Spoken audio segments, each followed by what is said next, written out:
just landed in Bangkok and it's hot as crap out here, man. As soon as I stepped out of the plane, it was just instant heat and what do you call it?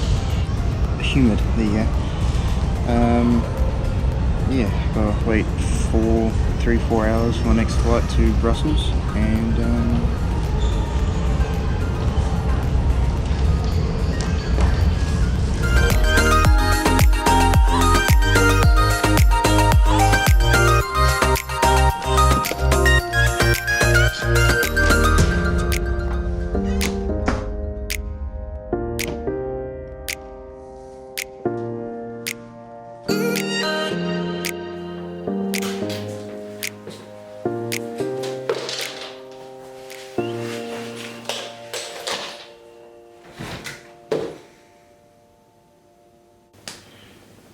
hello everyone. It has been a while since you've seen a face on this channel. Probably a good reason. We're not that good looking. I have flown from Nelson, New Zealand all the way to Brussels, Belgium in Europe.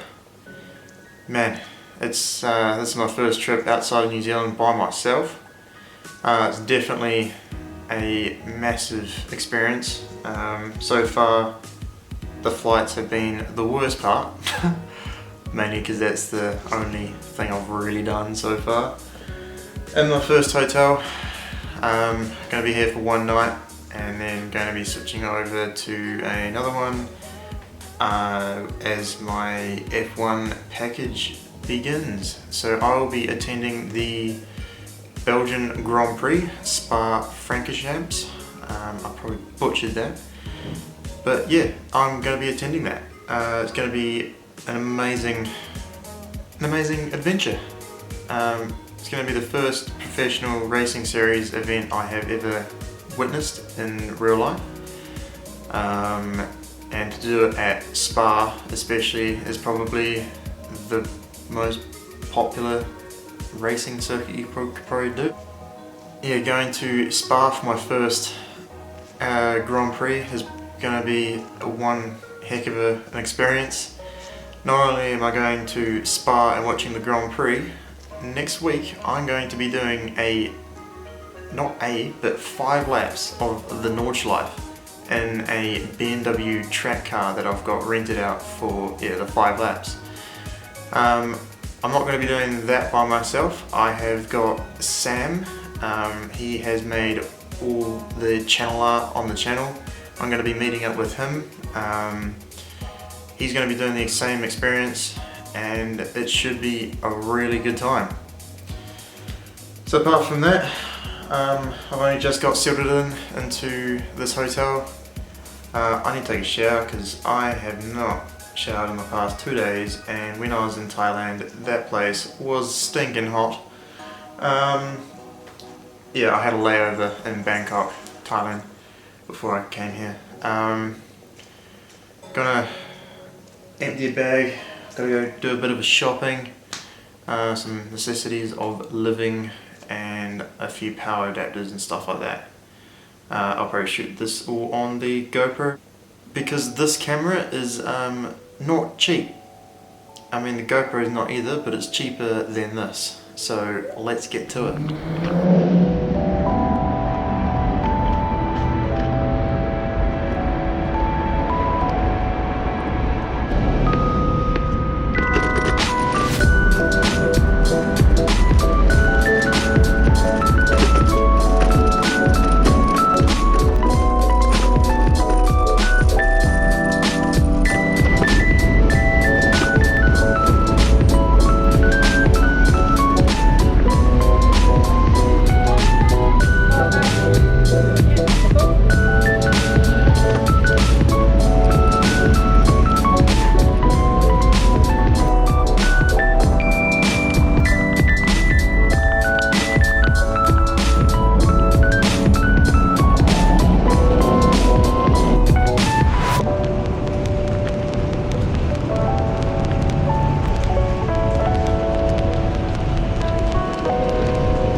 race package. Yeah, is it going to deliver? Yeah. Yeah, So, yeah, because the event starts tomorrow at like 9, and then I get the tickets and everything at 6. That was, yeah. Sweet, thank you. All right, bye. Radio, I am here in my second hotel from the past clip you just saw probably. I'm not sure, I'm not editing this. Yeah, I won't be receiving my F1 tickets until 6:30 tonight.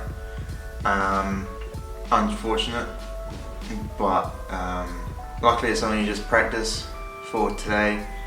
But since I've paid for all 3 days, obviously I wanted to go to all 3 days. But there's apparently some miscommunication all around that. Yeah, I got some sort of like cocktail party thing going on tonight. That's when I'm going to be collecting my race tickets. Just a few things that I've noticed being here in Belgium, from being in a small town in New Zealand. The amount of smokers here is just unreal.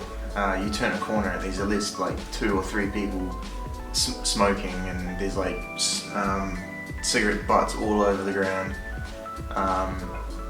Second thing is, the size of this place is just massive compared to Nelson. Like a half an hour walk in Belgium, in Brussels anyway, will get you probably not even 5-10% worth of the whole city.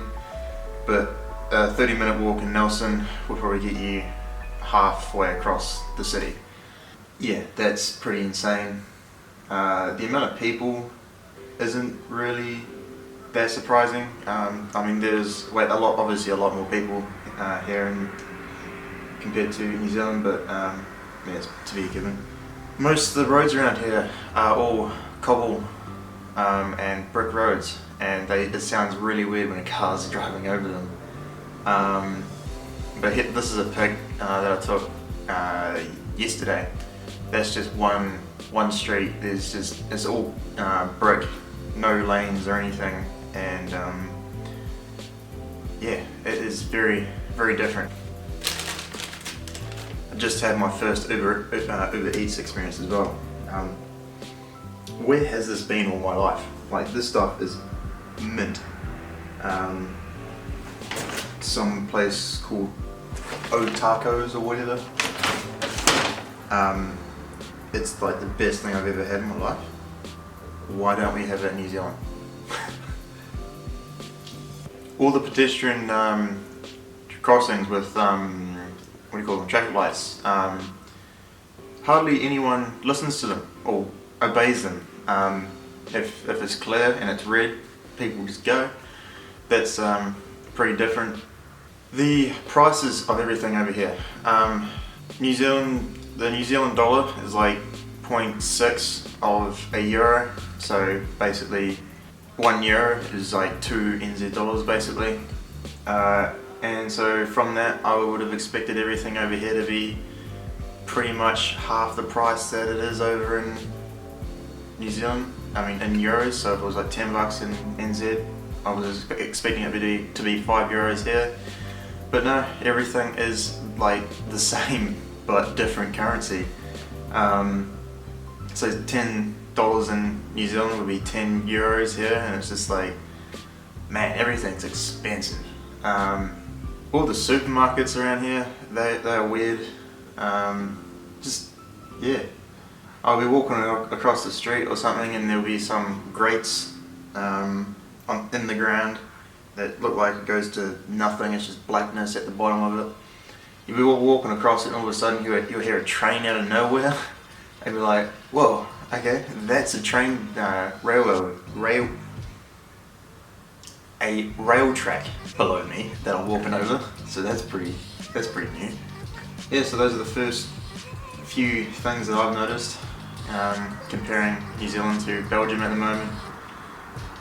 The language barrier is actually not too bad. Everyone here that I've talked to speaks English. Yeah, so tomorrow is when I will be seeing my first F1 car in real life. That there is a statement and a half. I never thought that I would see an F1 car this soon, me being 18. First time on the other side of the world by myself, for now anyway. Let's hope everything goes smoothly. This is my current room. This place is like way nicer than I was expecting. So I have a 7 AM coach or bus straight to the track from my hotel. So apparently it's like a 2-hour ride to the track, and I'll be there all day, and I'm still figuring out how I'm getting back. Yeah, so we will see you then.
Four drivers for P2.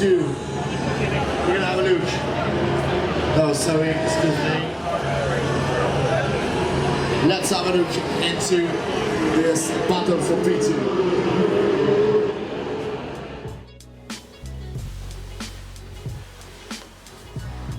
So Saturday, first time walking into the track.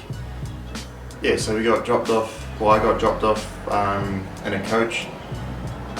Got dropped off like just before the first corner, and then we had to walk to our grandstands. It was about a 10-minute walk to where my grandstand was. Had to pass through security, basically checking for weapons and stuff like that. That's pretty normal.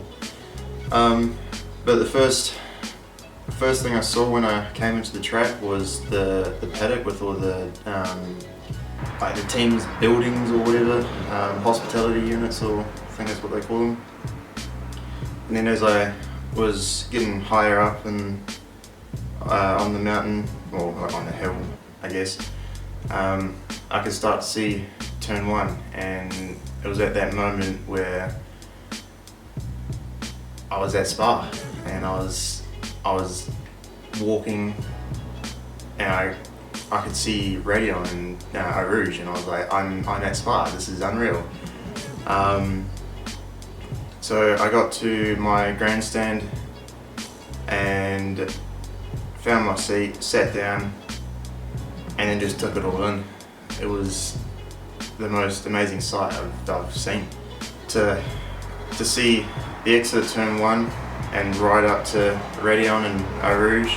I could even see, I don't know corner names that well, but the corner after the first chicanes, I could see that switchbacky kind of thing that went into the no-name corner, and then the entry into Tuan, I think, from where I was sitting.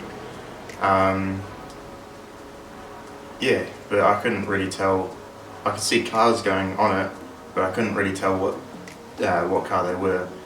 It was pretty cool to see. Yeah, so Saturday was really hot. It got to like 33 degrees Celsius, and yeah, that's really hot for me. So as I was getting myself ready, there was I think it was an F3 car having laps. That was the first ever open wheel formula car that I've ever seen in my life, and I could hear what seemed to be another car on track, and it got louder and louder and louder, and it just wouldn't stop getting louder, and then it turned the corner, and then I realized it was a screaming V10, and that was like the most unreal thing I've ever heard in my life. Unfortunately, I was too much in the moment to actually get a recording of it, but I believe it was a McLaren. I'm not sure what year though, but man, it sounded amazing, and to have at least like 22 of those on the grid at one time, that would have been such an experience to go to a live Grand Prix back then. So we had the first GP3 race. We had the first GP3 race, and then it was FP3 for F1. And the first ever F1 car I've ever seen was a McLaren. So my name being, or my last name being McLaren, it's a pretty cool thing to say. But one really big downside about F1, the GP3 cars are probably twice or even 3 times as loud as a Formula 1 car.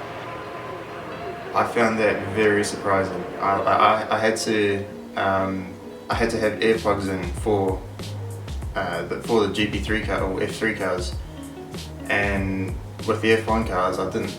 It was just fine just to have no earplugs in. But the loudest F1 car was probably the Williams. So I guess the louder your car is, the slower it is.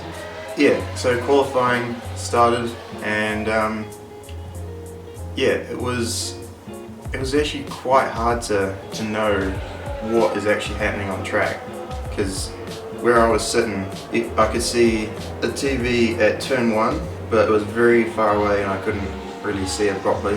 And there was another one like further off to my left. I could see that better, but I couldn't actually read the timing board. So, and since I had a limited amount of data on my phone, I couldn't actually bring up an app or something to look at the timings or anything. So it was actually quite difficult to get information from actually being there. As I was leaving the track, I jumped back into my coach to head back to my hotel, and it was at that moment that the F2 race had started, and the big crash where the F2 driver passed away. I didn't actually see the crash in person. I was there at the track though. But it was not a nice thing to hear on the way back to the hotel. So as the Sunday started, it was overcast going in. It was actually raining coming in, which I was semi-glad and not happy with, because it would be cooler, so it would be much more easier to be out there. But I did want to witness a dry race. So I got there, it was like 18-17 degrees Celsius. Yeah, all the races, all the supporting races went, and the F1 started. I got to actually, seeing the F1 drivers in person, in person, was just such a weird thing to see, because after seeing them for so long on screens and everything, and seeing them in person, it's weird, but it was also cool at the same time. Yeah, the race got started. There was that incident at the first corner on the first lap. A couple cars got, Max Verstappen, yeah, he got pretty destroyed off the start and went straight into the barriers up already on. Unfortunate being it a somewhat home race. But yeah, I could see the pit exit as well. So as cars were coming out of the exit, it was quite exciting to see where they came out, especially when the top two teams were battling for position. And every time Vettel and Hamilton were going past, I could tell the gap was getting closer and closer. And yeah, Hamilton finally got him up straight before the first chicane. And yes, witnessing Charles's first career win. That's a pretty cool thing to say, but unfortunate weekend for the F2 driver. Yeah, so that's basically my first experience at a Grand Prix weekend. It was a really unreal experience. I would come again, but I would like to be seeing sequences of corners next time. Just seeing an acceleration zone and a straight isn't that exciting really. If I was to come here again, I'll probably be up by the first chicane. But yeah, the next vlogs, they are going to be, well, I'm actually here now in Nurburgring, at the Nurburgring. I've already seen parts of the track, seen cars go around, and I will be actually driving the Nordschleife tomorrow. So that'll be a vlog probably further on in the future, but you will definitely see it. I'll be driving this thing. Yeah, so it'll be weird because it's a left-hand drive, and I'm used to right-hand drive cars, with the shifter being on the left-hand side. So it's gonna be weird to get used to having the shifter on the other side. But yeah, it should be. I'm really excited for it, and should be an awesome experience. So thanks for watching, and we'll see you next time.